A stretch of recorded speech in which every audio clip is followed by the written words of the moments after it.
Hello students, how are you? A question related to law of conservation of momentum. Different situations होती हैं, questions को equation बनाने की technique आनी चाहिए, then you can solve the question whatever type of the question is. इस question को मैं पढ़ती हूँ।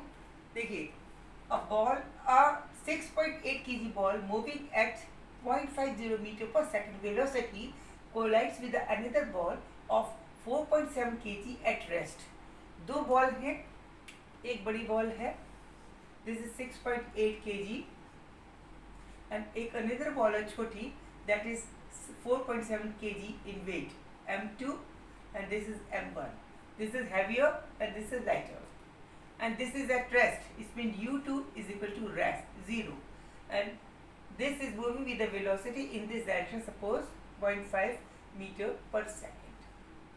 अच्छा, रेस्ट में है, ये कोलाइड करती है, एक दूसरे से टकराती है। इसके बाद इससे ऐसे करके बड़ी वाली और छोटी वाली आपस में टकराती है, कोलिजन हुआ। If the heavier ball move at 0.25 meter per second velocity of heavier, the situation, this is at the time of collision, after collision, ये वाली मूव कर रही है, बड़ी वाली heavier, this 6.8 kg वाली, this is moving with the velocity 0.25 meter per second। अब दूसरे का पता नहीं वेदर वो इस तरफ जा रही है या इस तरफ जा रही है, दूसरे का नहीं पता। After the collision how fast does the lighter ball move? How fast does the lighter ball move? ये वाली किस तरफ, किस वेलोसिटी से जाएगी आफ्टर कोलिजन? इसकी वेलोसिटी क्या होगी? इधर होगी, इधर होगी। This is not known to us, it is to be find. v2 is equal to what? This is to be find. ये हमें निकालना, ये दे रखा है v1। ओके, तो m1 से रिलेटेड, पहली बॉडी से रिलेटेड ये पता है, m1 पता है, u1 पता है और v1 पता है। m1 is equal to 6.8 kg, u1 this is equal to 0.50 kg, and v1 is equal to 0.25 meter per second. Sorry, this is 0.250 meter per second.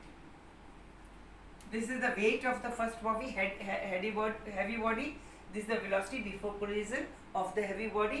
This is the velocity after collision of the heavy body. Next one is second one. Second one का क्या पता है? The smaller, this is the heavier one, lighter one के लिए M2. This was 4.7 kg. It was in rest, so U2 is equal to 0 and V2 is to be find out. Law of conservation of the momentum लगाएंगे before collision, the total momentum of the heavier plus the lighter body or lighter ball will be same, will be equal to the momentum of the heavier body plus the momentum of the lighter body after collision। ये याद रखना पड़ेगा। It means formula क्या है? P1 into M1 और P1 plus P2 will be equal to P1 dash plus P2 dash। This is P1 before collision, first वाली ball का momentum, after collision first वाली बॉल का मोमेंटम, सेकंड बॉल का momentum before collision, second ball का after collision. Now this values are going to be, रखिए आप इसको। P1 can be written as 6.8 into V1 is equal to 0.50 plus P2 is equal to U, and this will become 0 because 4.7 into 0 it becomes 0 is equal to हो जाएगा P1 dash। P1 dash means इसकी velocity, second वाले की velocity क्या हो जाती है? 0.25, तो 6.8 हैवी वाले की into 0.25 हो जाती है, और इसकी वेलोसिटी सेकंड हल्के वाले की वेलोसिटी हमें नहीं पता, this is not known to us, so that it will be written as m2 is equal to 4.7 into v2 is to be find out। this portion becomes 0, so that we can write here as 6.8 into 0.50 is equal to 6.8 into 2.25 plus 4.7 v2। okay, इसको ये 0 हो गया है, इसलिए क्योंकि 0 से multiply हुआ, इसको इधर लेके आएंगे, then it will become 6.8 can be taken as a common, 1.5 minus 0.25, this will be equal to 44.7 V2. Now V2 can be obtained. V2 will be equal to 6.8 into 0.25 upon 4.7. इसका कैलकुलेशन कर लीजिए, एक zero इसका गया, ये गया, अब इसके दो जीरो होंगे, एक 100 लगा दीजिए, ठीक है। तो ये हो गया 4 से इसको डिवाइड कर लीजिए, 4 1 जा 4, 4 7 जा 28. It will become, answer will be equal to 17 upon 4/7. This will be the answer. ये इसकी velocity हो जाएगी. This will the velocity of the lighter body after collision, meter per second. This is the answer. Okay? It was easy. आसान था। अब situation में आपको different और बताती हूँ या कैसे इक्वेशन बनाएंगे, ये और अच्छी तरह समझा देते हैं।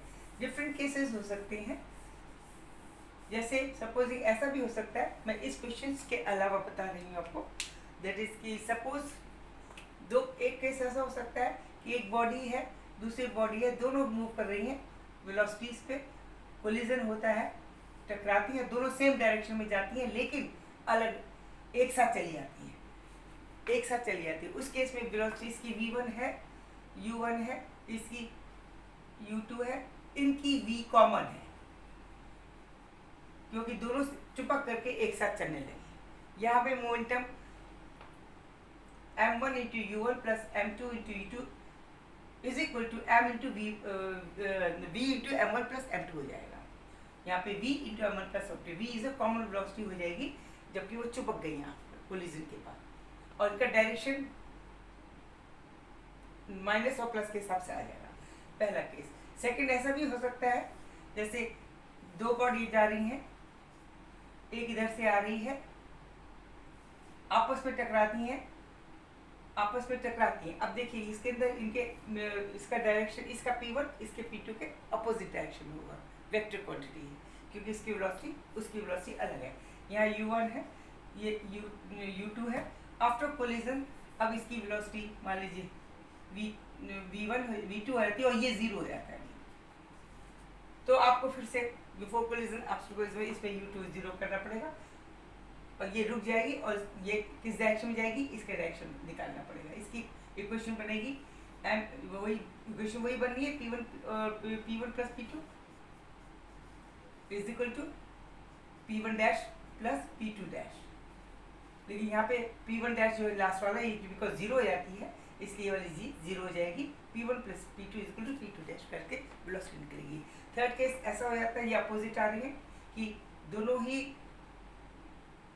टकरा के रेस्ट हो गई, दोनों आपस में टकराई और रेस्ट होगी, तो आफ्टर कोलिजन 0 होगा। तो क्या कंडीशन हुई, इसका मतलब वो आ रही थी जब अपोजिट डायरेक्शन में आ रही थी, दोनों का कोलिजन होकर दोनों रेस्ट पे आ गई, it means they were in the opposite direction, और उनका पहला मोमेंटम दोनों का और दूसरे बॉडी का मोमेंटम का एडिशन 0 होगा। इसका मतलब वो दोनों रिवर्स डायरेक्शन में सेम मोमेंटम से आ रहे होंगे, और टकराने के बाद दोनों रेस्ट हो जाएंगे, तो ये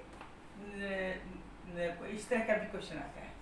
आपको ये देखना है केस किस तरह का है, बस आपको इक्वेशन अगर आपकी सही बन गई then you can do it very well. Okay, ठीक है, एंजॉय कीजिए, मैं इसको साइंस को एंजॉय कीजिए, और मेरे चैनल को सब्सक्राइब करना ना भूलें।